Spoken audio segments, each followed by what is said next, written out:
Good morning everyone. Alamin natin ang mga safety information sa mga earthquakes. During an earthquake, remember, drop, cover, and hold on.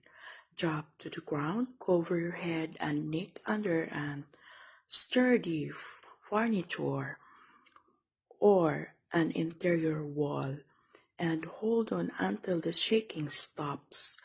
If you are outside, move onto the open space away from buildings and power lines. If you are in vehicle, put over to clear area and stay inside until the shaking stops. So, if you are in outdoors, drop, cover, and hold on. Drop to your hands and knees. Cover your heads and necks under sturdy desk or table. Hold on your shelter until shaking stops.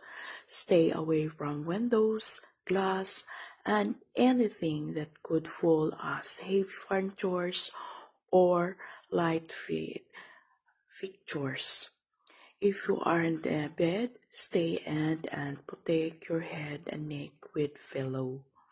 Do not use elevator.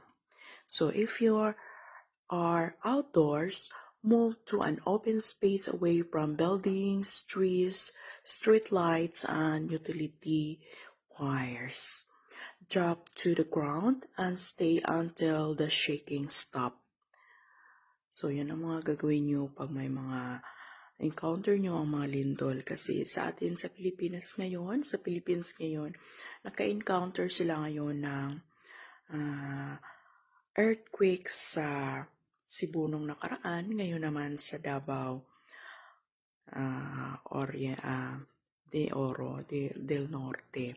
So mag-ingat kayo mga kababayan dyan, sa mga family and friends, at lahat mga kababayan na nasalanta ng lindol. I hope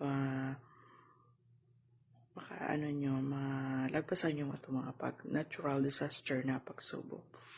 God bless everyone.